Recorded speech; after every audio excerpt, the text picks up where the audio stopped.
सावधान, क्या आप चाहेंगे कि आपकी गलतियों की दर्दनाक सज़ा आपकी बच्चियों को मिले? यदि नहीं, तो आपको 2 वीडियो हम दिखा रहे हैं और दोनों वीडियो से आप बहुत कुछ सीख सकते हैं, बहुत कुछ समझ सकते हैं अगर इन वीडियोस को आपने ध्यान से देखा। लेकिन अगर आप इन वीडियोस को देखकर भी नहीं समझते हैं, तो हो सकता है आने वाले समय में आपकी बच्चियों को भी आपकी गलतियों की सज़ा भुगतनी पड़े। पहली पहली जो वीडियो है वो है सीनियर डॉक्टर सैफ करता था तंग, जूनियर प्रीति ने एनेस्थीसिया का इंजेक्शन लगाकर कर ली आत्महत्या।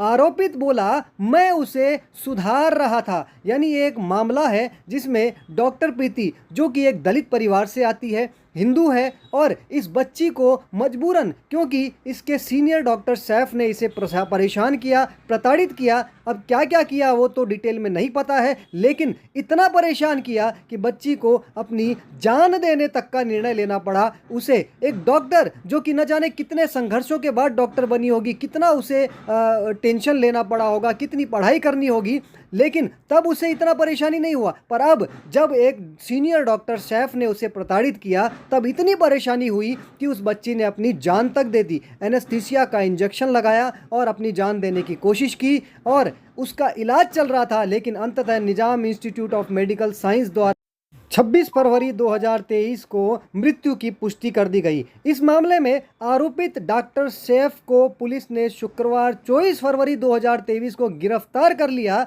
और पुलिस सैफ के खिलाफ सबूत जुटा रही है। अब कहने की बात यह है कि किस प्रकार के सबूत जुटाए जाएंगे, और हम बहुत अच्छे से जानते हैं कि कैसे ये लोग अपने आप बेगुनाह साबित करके बच निकलते हैं। लेकिन जो बच्ची की जान चली गई वो किसी भी हाल में वापस नहीं आने वाली। और सबसे बड़ी बात कि ये बच्ची एक दलित, राजनीतिक दलित है, लेकिन फिर भी कोई दलित हित चिंतक या दलित संगठन, चाहे वो चंद्रशेखर रावण हो, चाहे वो मायावती हो, या अनेकों बुद्धिजीवी जो कि दलितों को यदि किसी गलती से कोई सवर्ण समाज के बच्चे द्वारा प्रताड़ित कर दिया जाए या फिर उसकी खबर भी आ जाए, तो चारों तरफ हंगामा मच जाता है, एक प्रोपोगेंडा चलने लगता है दलित और हिंदुओं को आपसी में लड़ाने का, जातिवाद का एजेंडा पूरी जोर शोर से आगे बढ़ने लगता है। लेकिन यहाँ इस बच्ची के साथ इतना कुछ हो गया, इस बच्ची को आत्महत्या करनी पड़ी, लेकिन चूंकि यहाँ पर अपराधी एक विशेष समुदाय का है, इसलिए सारे दलित हित चिंतक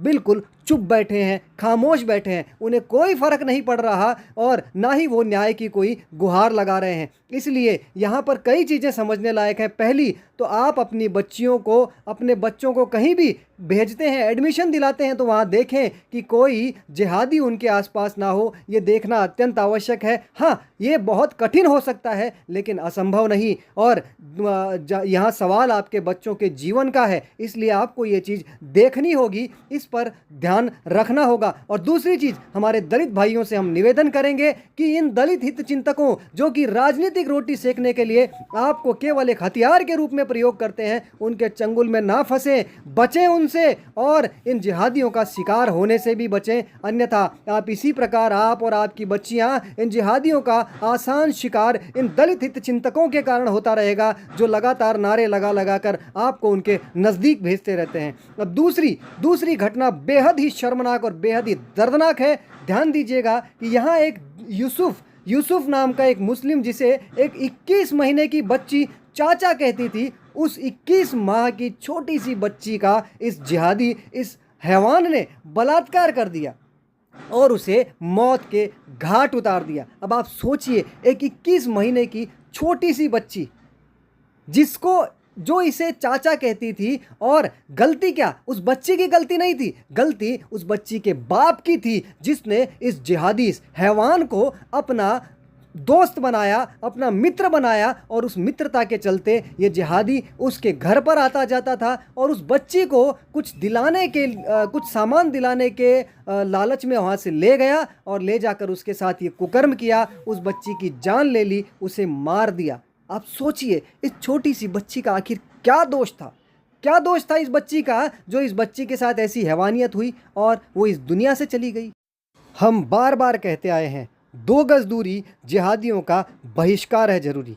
हर प्रकार से इन जिहादियों, इन कट्टरपंथी सोच के लोगों से अपने बच्चों को, अपनी बच्चियों को दूर रखना होगा, उन्हें बचाना होगा। अन्यथा जैसा इन दोनों बच्चियों का हाल हुआ वैसा ही आगे भी होता रहेगा। अनेकों षड्यंत्र चल रहे हैं, अनेकों खेल चल रहे हैं और हमारी बच्चियों को फंसाया जाता है, उनके साथ गलत काम होता है। सोचिए, छोटी सी बच्ची तक को ये नहीं छोड़ते। इसलिए चाहे बच्ची छोटी हो, चाहे बड़ी हो, चाहे औरत हो, चाहे वृद्धा हो, हमें इन जिहादियों, इन कट्टरपंथी सोच के लोगों से दूरी बनानी होगी। इनका हर प्रकार से, हर हाल में पूर्ण रूप से बहिष्कार करना होगा। अन्यथा उसके दुष्परिणाम हमें भुगतने होंगे, हमारी आने वाली पीढ़ी को भुगतना होगा। इसमें कोई दो राय नहीं है।